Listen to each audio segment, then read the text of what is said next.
Bienvenidos al podcast Cristianismo Historia. Te dejamos con la lectura del capítulo 2 del tomo 2 del comentario a los Romanos de Martin Lloyd-Jones. Deseamos que sea para tu gozo. Capítulo 2. Por lo tanto, eres inexcusable, oh hombre, quienquiera que sea el que juzga, porque en lo que juzgas a otro, te condenas a ti mismo, pues tú que juzgas haces las mismas cosas. Pero estamos seguros de que el juicio de Dios es según la verdad contra los que cometen tales cosas. Y piensas esto, oh hombre, que juzgas a los que hacen tales cosas, y haces lo mismo, para escapar del juicio de Dios. Romanos 2, 1, 3. Hasta ahora hemos introducido el tema, el asunto que nos presenta aquí el apóstol, y hemos visto lo importante que es que lo consideremos a la luz de lo que Pablo ha estado diciendo en el capítulo anterior. También hemos visto que aquí, principalmente, estaba tratando el caso del judío que estaba tan equivocado en su visión de sí mismo y de su propia posición. El verdadero problema del judío, en última instancia, era que no entendía esta doctrina de la ira de Dios contra toda impiedad e injusticia de los hombres, y por esa razón no podía ver la necesidad de la justificación. Luego pasamos a extraer algunas lecciones generales de todo esto, mostrando lo sutil que es el pecado, y que así como estos judíos fueron capaces de ponerse inconscientemente en esta espantosa posición, también es posible que nosotros hagamos lo mismo, a menos que realmente comprendamos la enseñanza bíblica. Ahí está, pues, el escenario. El apóstol se imagina al judío, por así decirlo, irrumpiendo en este punto y diciendo, lo que dices de los gentiles está bien, pero no tiene nada que ver con nosotros. Pero el apóstol quiere demostrar que tiene todo que ver con ellos. Lo que se propone demostrar en última instancia, como dice en el tercer capítulo, es que no hay ningún justo, ni uno solo, que toda boca ha sido tapada, tanto la de los judíos como gentil, y que todo el mundo es culpable ante Dios, de nuevo judío así como gentil. Así que en este punto tiene que establecer esto, tiene que convencer a estos judíos de la pecaminosidad, del hecho de que la ira de Dios está sobre ellos. Y deben apresurarse a esconderse bajo la sangre del Señor Jesucristo como el único camino de salvación, eso es lo que ahora procede a hacer, y lo hace en detalle.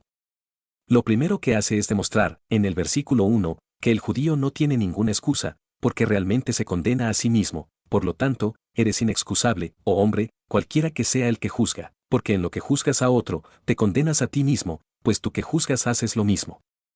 Esto parece, en cierto sentido, sencillo, y sin embargo, si no tenemos cuidado, podemos perder fácilmente el punto. Aquí estaban estos judíos condenando a los gentiles y el tipo de vida que vivían los gentiles, mientras que ellos mismos eran culpables de lo mismo. Debemos ver esto de dos maneras diferentes. Los son realmente culpables de estas cosas. A veces la gente parece olvidar eso, y mientras tienen la idea de que los gentiles eran culpables de esas cosas terribles registradas en la segunda mitad del primer capítulo, piensan que los judíos estaban completamente libres, pero definitivamente no lo. Los judíos, como se puede leer en el Antiguo Testamento, se hundían frecuentemente en algunos de los pecados más sucios y horribles, su condición moral se volvía frecuentemente deplorable. Encontrarán que profeta tras profeta describe esto, y da una lista de sus pecados, y era muy parecido incluso cuando nuestro Señor estaba en este mundo. El apóstol lo dice muy explícitamente en el versículo 24 de este segundo capítulo, con estas palabras, porque el nombre de Dios es blasfemado entre los gentiles por medio de vosotros. En otras palabras, aquí había personas que decían ser el pueblo de Dios, que decían tener una relación especial con Él, que decían ser diferentes de todos los demás en la tierra, y sin embargo, dice Pablo, por el tipo de vida que llevaban estaban haciendo que las otras naciones blasfemaran el nombre de Dios.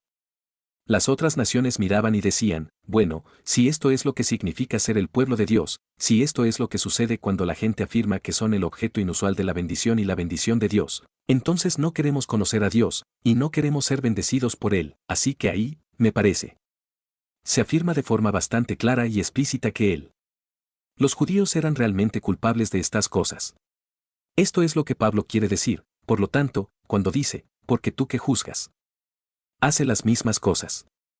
Pero, por supuesto, no es necesario que digamos que todos los gentiles o todos los judíos eran culpables de cada una de las cosas terribles que el apóstol ha estado registrando en el primer capítulo. Lo que el apóstol realmente está condenando a todo el mundo es lo que dice en el capítulo 1, versículo R8.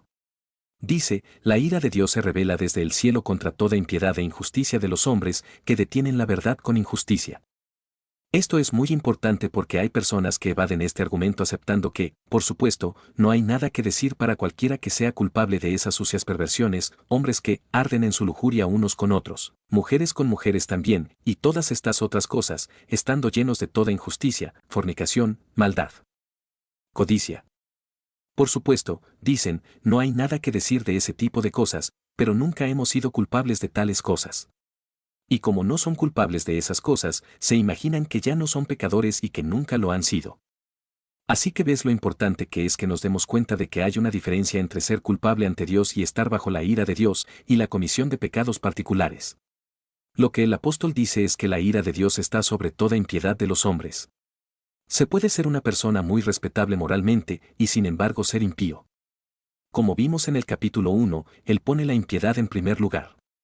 La impiedad significa cualquier cosa en nosotros que falla en glorificar a Dios y adorarlo y hacerlo supremo en nuestras propias vidas y en las vidas de otros.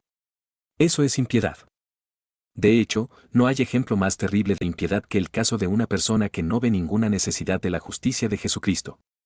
Las personas más impías, las personas cuyas ideas de Dios están más trágicamente equivocadas, son aquellas que nunca han sentido realmente que son pecadores y que no pueden ver por qué Cristo tuvo que morir, porque piensan que tal como son pueden satisfacer a Dios.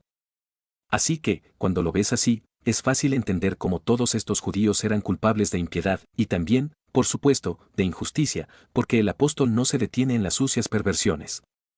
Habla de envidia, homicidio, discusión, engaño, malignidad, murmuradores, calumniadores, aborrecedores de Dios, despreciables, orgullosos, jactanciosos, inventores de cosas malas, desobedientes a los padres, sin entendimiento, violadores del pacto, sin afecto natural, implacables, sin misericordia, etc.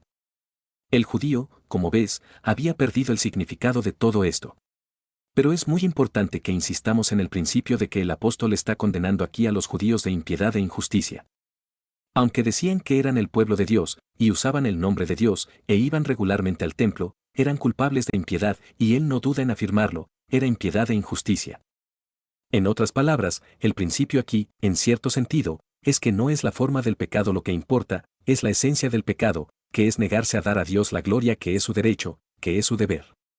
Y no importa cómo no lo hagamos. Ahora bien, al propio apóstol Pablo le costó mucho tiempo entender esto. De hecho, cuando era Saulo de Tarso no lo vio en absoluto. Él mismo nos dice que pensaba que era irreprochable en cuanto a la ley, hasta que descubrió que la ley decía, no codiciarás, y en el momento en que se dio cuenta de que la ley decía eso, fue asesinado por la ley. Por supuesto, esta era la gran dificultad con los fariseos, y era el punto, por lo tanto, que nuestro Señor tenía que elaborar en el Sermón de la Montaña. La idea de los fariseos sobre estos asuntos era que mientras no asesinaras a un hombre no eras culpable. En absoluto, dijo nuestro Señor. Si dices en tu corazón acerca de un hombre, idiota, estarás en peligro del fuego del infierno. Los fariseos decían que mientras no hayamos cometido realmente, literalmente, un adulterio, estamos libres de él. Nada de eso, dice nuestro Señor, si miras a una mujer para desearla, ya has cometido adulterio con ella en tu corazón. Así que, como veis, hay personas muy respetables que son culpables de asesinato y adulterio, según la enseñanza de nuestro Señor. Eso es lo que el apóstol está diciendo aquí. No es el mero acto lo que importa, es esta actitud, este espíritu. La comisión real lo hace peor, por supuesto, pero en tu corazón puedes ser culpable de ello. Y así el apóstol condena al judío de condenarse a sí mismo. Condena estas cosas en otros y no se da cuenta de que es igualmente cierto para sí mismo, pero en su condena real del otro, porque hace lo mismo, se está condenando a sí mismo, y todo su argumento se ha derrumbado.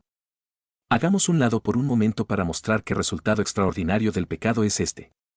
A veces he pensado que no hay manifestación más extraordinaria del pecado, o consecuencia de la caída, que lo que el apóstol está tratando aquí. ¿No es asombroso que podamos ver estas cosas tan claramente en otros, y sin embargo nos resulte tan difícil ver exactamente lo mismo en nosotros? E incluso si se nos señala, siempre estamos dispuestos a excusarlo o a explicarlo, y a mostrar que de alguna manera u otra en nuestro caso no es lo mismo. Probablemente lo hacemos de forma sincera y honesta, pero no somos conscientes de lo que hacemos. Este es uno de los terribles resultados de la caída y del pecado. Permítanme darles una o dos ilustraciones muy obvias de lo que quiero decir. Hay una ilustración contemporánea que lo expresa perfectamente. Lo vemos en el ámbito de la política, miren la división de la política en este país en dos partidos principales. ¿se han dado cuenta de que ambos partidos dicen realmente lo mismo? El Partido Laborista dice en su conferencia que los Tories van a por todas, que están contra nosotros, por así decirlo. Luego, en la conferencia del Partido Tory se nos dice exactamente lo contrario: estos laboristas son totalmente egoístas y nunca piensan en nadie más que en ellos mismos. Ahora bien, cada uno lo ve con absoluta claridad en el caso del otro, pero no parece ser capaz de verlo en lo que a él mismo se refiere. Cada uno de ellos afirma que busca el bien del país, que realmente no es egoísta en absoluto, que es bastante altruista y que la verdadera preocupación de su partido es el bienestar de la gran mayoría del pueblo. Ambos lo dicen y lo dicen con la misma sinceridad. Y cada uno solo ve la absoluta falacia de la afirmación del otro. Así que estamos familiarizados con ello, y no solo lo encontramos en la política, sino también en la industria. Ambas partes dicen lo mismo. Muchos sostienen hoy que el problema de este país en este momento es que el trabajador ya no trabaja, quiere obtener algo a cambio de nada, quiere más y más salario por menos y menos trabajo, quiere obtener todo lo que pueda para sus propios fines. Entonces, escuchen al trabajador, dirá que el problema con el propietario, el capitalista, es que realmente no está interesado en el negocio en absoluto, excepto como un medio de obtener dinero para vivir la vida de un caballero y disfrutar. Simplemente está sacando de él, no está poniendo nada en él. Entonces, el propietario dice: ¿no ves que cada vez hacen la semana más corta, bajando a 5 días, próxima será? Escucha al otro hombre responder: quien empezó el hábito del fin de semana largo, fue el dueño, el amo. Cada uno lo ve tan claramente en el caso del otro, y todo este jaleo y discusión y debate es en cierto sentido tan inútil y tan infantil. Pero, como ven, es simplemente una repetición de lo que los judíos hacían en la época del apóstol Pablo. Podemos verlo con absoluta claridad en el caso del otro, pero cuando nos miramos a nosotros mismos, de alguna manera no lo vemos, siendo la verdad, por supuesto, que no nos gusta mirarnos a nosotros mismos. En 2 Samuel 12 hay una declaración clásica del problema en el registro del profeta Natán tratando con el rey David. ¿Recuerdan la historia? Natán le habló al rey de un hombre cruel y rapaz que, para salvar su propio rebaño, mató la única oveja de un hombre pobre para agasajar a un invitado inesperado. David se llenó de justa indignación y dijo: esto es terrible, es imposible. Imagínate que un hombre haga algo así.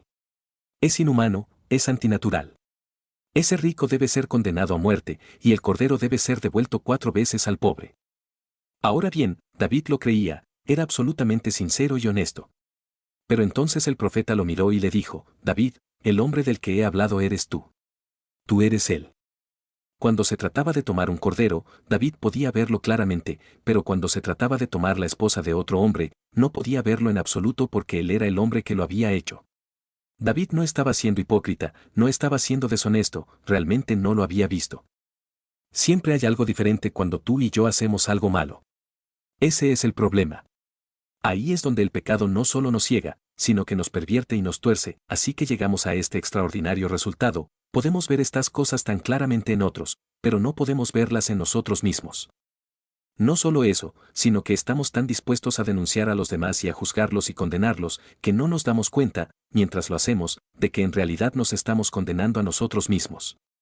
Nuestro Señor lo dijo muy claramente al principio de Mateo 7, no juzguéis, dice. Tened cuidado. No juzguéis, para que no seáis juzgados, porque con el juicio que juzguéis, seréis juzgados, y con la medida que midáis, se os volverá a medir. Por lo tanto, tened cuidado. Tengámoslo todos: al juzgar a los demás podemos estar condenándonos a nosotros mismos, y con la misma medida que hemos usado se nos medirá a nosotros. No hay necesidad de discutir sobre esto, ¿verdad? El apóstol lo expone muy acertadamente como una afirmación contundente: no tenemos más que ver esto, no tenemos más que examinarnos a nosotros mismos, para saber perfectamente que no es más que la simple y sorprendente verdad. Estamos absolutamente sin excusa, ya nos hemos condenado a nosotros mismos al condenar a otro. Verás, limitamos las palabras lujuria y codicia a una sola cosa, y como no somos culpables de eso pensamos que estamos bien. Hemos olvidado que podemos codiciar en nuestra mente, podemos codiciar en nuestra imaginación, podemos codiciar de 1001 maneras. Y podemos asesinar con nuestras bocas y en nuestros corazones.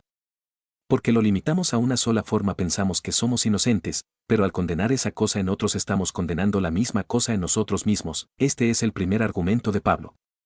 Pero pasemos al argumento del versículo 2, que es una afirmación tremenda: pero estamos seguros, dice el apóstol, de que el juicio de Dios es según la verdad contra los que cometen tales cosas. Ahora bien, la traducción aquí es muy importante. En la versión autorizada se lee, estamos seguros de que el juicio de Dios es conforme a la verdad. Creo que la versión revisada es la misma. Pero la Revised Standard Version no solo se equivoca aquí, sino que pierde todo el sentido. Lo traducen así: sabemos que el juicio de Dios cae justamente sobre los que hacen tales cosas, no juicio según la verdad, sino que el juicio cae justamente. Ahora bien, esto es bastante erróneo, como debo mostrarles. Se pierde todo el punto de esta manera. Lo que el apóstol está diciendo aquí es que el juicio de Dios no es como el juicio del hombre. El juicio del hombre nunca es un juicio verdadero, nunca está de acuerdo con una gran norma eterna de verdad. El juicio del hombre no solo es falible, sino que siempre es falso. El juicio de Dios es siempre según la verdad.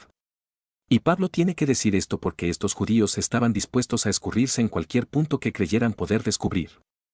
No les gustaba esta declaración de que la ira de Dios estaba sobre ellos, y se proponían demostrar que no era cierto en su caso.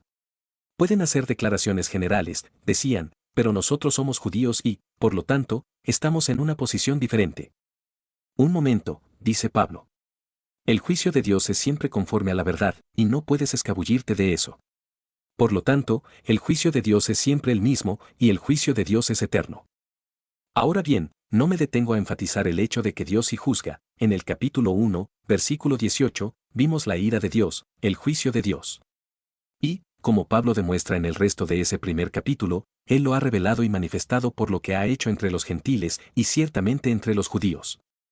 Más bien, quiero concentrarme en este principio de que el juicio de Dios es siempre conforme a la verdad, porque este es uno de los principios más fundamentales de la fe cristiana. Fíjense, pues, en cómo lo expresa Pablo, estamos seguros, dice la versión autorizada. Una mejor traducción es, sabemos. ¿Quiénes son los nosotros? Todos. Todos los que tienen algún conocimiento de Dios saben siempre que este es un postulado fundamental que no necesita argumento ni discusión: juicio de Dios es siempre según la verdad. Permítanme mostrarles cuán preocupado estaba el apóstol por esto. Mira lo que dice en el capítulo 3, versículo 4, donde vuelve a retomar este mismo tipo de punto. En el versículo 3 dice, ¿y si algunos no creyeran? ¿Su incredulidad dejaría sin efecto la fe de Dios? Entonces responde, Dios no lo quiera. Es impensable. Que Dios sea verdadero, pero todo hombre sea mentiroso. Dios es verdadero, y solo Dios es verdadero, y lo que Pablo se propone hacer, en toda esta sección, es mostrar esta verdad eterna de Dios frente a la mentira y el equívoco del hombre. Y, de hecho, cuando pases al capítulo 3, versículos 24 y siguientes, verás que está haciendo lo mismo allí. Su tremenda defensa de la justicia y la rectitud de Dios, que no es otra cosa que la verdad de Dios. Subrayo esto porque si no captamos esta enseñanza de que el juicio de Dios es siempre según la verdad, no creeremos, por supuesto, en la doctrina de la ira de Dios. Hay muchos hoy en día, como vimos, que no les gusta la doctrina de la ira de Dios. Y no les gusta porque no se han dado cuenta de que el juicio de Dios es siempre según la verdad. Además, si no aceptamos esto, no aceptaremos la doctrina de la justificación solo por la fe, y no veremos ninguna necesidad de ella. Pero lo que es aún más grave, como quiero mostrarles, es que si no comprendemos esta enseñanza nunca entenderemos realmente la doctrina de la expiación, que es el fundamento mismo de toda nuestra posición. Otra razón por la que es importante es que si no nos damos cuenta de que el juicio de Dios es siempre según la verdad, caeremos, con toda seguridad, en el terrible pecado del antinomianismo, que dice que porque somos el pueblo de Dios no importa lo que hagamos. Por supuesto, dicen tales personas, si no fuéramos el pueblo de Dios estas cosas serían tremendamente importantes. Pero, después de todo, soy un hijo de Dios y, por lo tanto, estoy bien con Dios, mi salvación está asegurada, no importa lo que haga. Pero esto es poner la gracia y el amor de Dios en contra de la ley, la justicia y la rectitud de Dios. Antinomianismo es una creencia que se denuncia en el Nuevo Testamento y que a menudo ha causado estragos en la historia de la Iglesia. Y la gente cae en esa terrible trampa porque no se da cuenta de que el juicio de Dios es siempre según la verdad, que a Dios no le importa si eres su hijo o no, si pecas contra él es pecado, y te castigará. Qué terrible es no darse cuenta de esto. Y luego, por último, nos lleva a esto: hay muchas personas en la vida cristiana, creo, que no están disfrutando de las bendiciones completas de la salvación simplemente porque no han captado este principio. Porque son desobedientes a Dios, o están pecando contra Él de alguna manera, están causando que Dios retenga su bendición de ellos. Él no bendecirá mientras nosotros desobedezcamos. Mientras estemos pecando contra Él no tenemos derecho a pedir la bendición. Hay una condición para cada promesa en la Biblia, y si no guardamos las condiciones no tenemos mucho derecho a esperar las bendiciones. Así que, entonces, usted ve lo tremendamente importante que es esta doctrina, y lo importante que es que sepamos y estemos seguros de que el juicio de Dios es de acuerdo a la verdad. ¿Por qué? Bueno, debe ser porque Dios es Dios, por el carácter de Dios. La Biblia está llena de esta enseñanza. En cierto sentido, no hay nada que se enseñe con más regularidad en la Biblia, de principio a fin, que esto, que el juicio de Dios es verdadero porque Él es Dios, porque Dios es verdadero. Lo encontramos ya en el Génesis, ¿no hará el juez de toda la tierra lo correcto? Dijo Abraham en su magnífica confesión. Dijo, sé que nunca puedes hacer nada malo. Tú eres el juez de toda la tierra y todo lo que haces es siempre correcto, es siempre verdadero. Este es todo el sentido de los 10 mandamientos y la ley moral que encontrarás en el capítulo 20 del Éxodo. Eso es lo que Dios estaba revelando allí, su juicio sobre el pecado, y que es un juicio justo. ¿Cuál es la enseñanza del libro de Levítico, y partes de Números, y el resto de Éxodo, sobre los holocaustos y los sacrificios y demás? ¿Por qué era necesario todo esto? Porque el juicio de Dios es siempre un juicio de acuerdo con la verdad, y tenía que hacerse de esa manera, y sin discusión. Dios lo había revelado. Luego hay una gran declaración de esta verdad en el Salmo 11. Es una de las declaraciones más notables de todas, y el Salmo es digno de nuestra cuidadosa consideración. Es una de las declaraciones más notables de todas, y el Salmo es digno de nuestra cuidadosa consideración. El versículo 4 dice, el Señor está en su santo templo, el trono del Señor está en el cielo, sus ojos contemplan, sus párpados prueban a los hijos de los hombres. ¡Qué afirmación tan tremenda! ¿Puedes verlo? Sus miran, sus párpados, él mira en general, y luego concentra su mirada estrechando el foco, por así decirlo. El salmista continúa, el Señor pone a prueba al justo, pero al impío y al que ama la violencia su alma los odia. Sobre los impíos hará llover trampas, fuego y azufre, y una horrible tempestad, esta será la parte de su copa. Porque el Señor justo ama la justicia, su rostro contempla a los rectos. ¡Qué maravillosa declaración de esta verdad! Y, más adelante en el Antiguo Testamento, este es realmente todo el argumento de ese gran libro del profeta Habacuc. Se llama una teodicea, una vindicación de los caminos de Dios. Lo que le preocupaba al profeta era que, independientemente de lo que pudiera estar ocurriendo, de lo que pudiera estar pasando, había una cosa que era absolutamente cierta, Dios nunca haría nada malo. Los juicios de Dios son siempre según la verdad. Pero, por supuesto, lo tenemos aún más claro en el Nuevo Testamento. Juan, en su primera epístola, dice, Dios es luz, y en él no hay tinieblas. O escuchen a nuestro Señor decirlo en la forma en que se dirige a Dios, su Padre, se dirige a él como, Padre Santo, o, Padre Justo. Nadie conocía esta doctrina tan claramente como él, que los juicios de Dios son siempre según la verdad. Ahora lo importante para nosotros es ver cómo funciona esto en práctica. Esta doctrina significa que como los juicios de Dios son siempre de acuerdo a la verdad, entonces Dios nunca tiene normas variables. Este era el punto que el apóstol estaba presionando a estos judíos, porque ellos pensaban que Dios tenía estándares variados, un estándar para los pocos y otro para los gentiles. No. El juicio de Dios es siempre de acuerdo con la verdad, y si es siempre de acuerdo con la verdad, no puede haber ninguna norma que varíe. Nuestras normas, por supuesto, varían. Tendemos a tener nuestros favoritos. Una norma para nuestros hijos, otra para los hijos de otras personas. Una para nuestra nación, otra para otra nación, estándares diferentes. Por eso somos tan malos jueces. Segundo lugar, no hay cambio ni variabilidad en su norma, y por esta razón, Él es, el Padre de las luces, con quien no hay variabilidad ni sombra de cambio, Santiago y 17. Si Dios te está condenando en una cosa, no puedes correr detrás de Él, por así decirlo, y encontrar un rostro diferente o una actitud diferente. No, puedes intentar hacer eso para evadir su juicio y su justicia, pero siempre encontrarás la misma luz ardiente y eterna, sin variabilidad ni sombra que se vuelva. ¿Qué cosa tan tremenda es esto? La norma es siempre la misma, siempre, siempre, en todos los siglos, en todos los continentes, en todas las condiciones, bajo todas las circunstancias, nunca un cambio, siempre según la verdad. Y la razón de esto, como ya hemos visto, es el carácter de Dios. Si hubiera alguna variación en la norma de juicio, implicaría una variación en Dios. Ahora noten cómo lo estoy expresando, y lo hago muy deliberadamente. Incluso el Dr. R.W. Dale de Birmingham cayó, creo, en un error en este punto, cuando habló en su libro sobre la expiación acerca de alguna ley eterna de justicia que guió a Dios, como si Dios tuviera que conformarse a una ley eterna de justicia. ¿Pero de dónde salió eso? ¿Quién lo puso en marcha? ¿Qué es esta ley a la que Dios está sometido? Es un error. La Escritura no dice eso. La ley eterna de la justicia está en Dios mismo, es Dios.